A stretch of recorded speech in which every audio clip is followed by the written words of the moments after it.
Welcome back to Midday Kentucky, everyone. Well, many of you took your children out for some Halloween activities last night.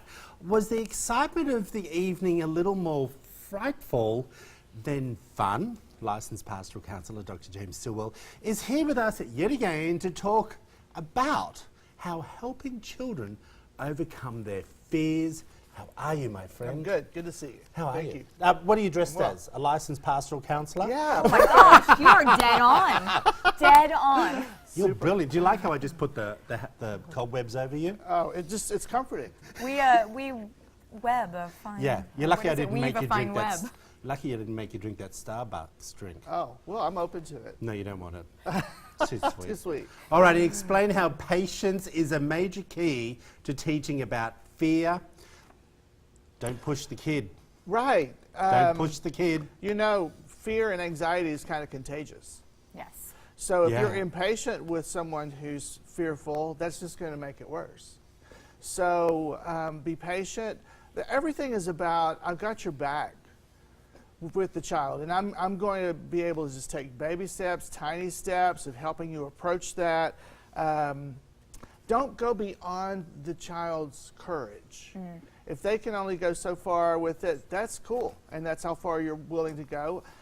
Take tiny steps such as help them to draw. The smaller the child, the more, just give them a crayon and a piece of paper. Draw what you're afraid of, and then we touch the picture. And then you can investigate the actual thing, and you might be able to touch the actual thing you're afraid of. So, Dr. Stillwell, I have a feeling we're not just talking about Halloween things here. Do you like that? Of Do you get the course. hint? But he didn't draw me, so he's missing a sketch. You're afraid of her. It's still on. Touch the candy. Of course. But we're Fear and talking about other anxiety things. is a subject that affects us all 24/7, 365 days a year. Well, with Halloween, though, are you talking about like spiders and the snakes? Well, and those are the more Halloween obvious costumes? things. That's why we do this, is because so many people list spiders and snakes as things they're afraid of. And ghosts. Yeah, sure. In our faces. And so just taking those things one step at a time and drawing it and talk about it, doing what's age appropriate, being in an attitude of curiosity.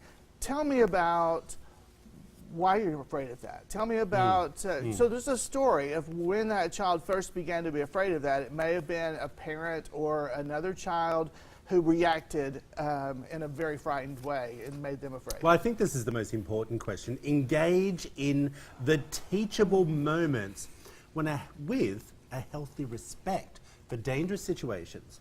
Alert us to be fearful.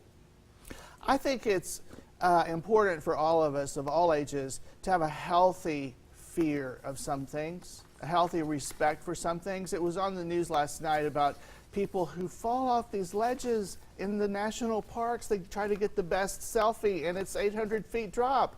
You should be afraid of those things. So some fears are for a reason, and I want to affirm that if you're afraid of that, good. You know? Well, hold on. I just want to go back to something. Don't we tell kids, well, parents, not we, as in me, don't touch the hot plate. It's hot.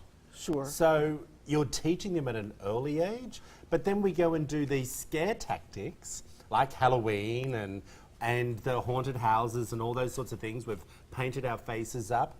Isn't that then reversing everything that we just have been teaching? Yeah, be very careful that you're not taking a child who's too young for some of those things. Some of those things are designed for teenagers and young adults. And they're not designed for the smallest children. And why traumatize someone when they're not old enough to really understand? Did you not see the show yesterday where I was traumatized? Age doesn't matter. From the...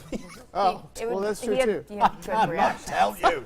Can you go overboard in scaring your kids? You know, there's always Of those parents that course. everything's bad, and then these kids grow up with a fear of everything. Well, that's what I'm saying, is try to teach a healthy respect for different things. You're right. For example, spiders. Most spiders are good for us. And we need to respect them and be glad that they're there and understand We look why like they're there's one there. here. Yeah, There's not a understand spider. why they're there. And I'm like, What are you doing to me? And a part of being in Boy Scouts or Girl Scouts is the child can learn. These are poisonous spiders. These are not poisonous. These are poisonous snakes. Yeah. These are not. These are poisonous plants. These are not. So you learn the difference. Knowledge. Alrighty, everyone. Education. You're a good man. Thank you. Appreciate you. Happy Halloween. Yes. If you want to Yes. find out more information about Dr. James Stillwell, we're going to put it all up on the screen for you right now. There it all is. See you in a few weeks, buddy. Thank you. Alrighty.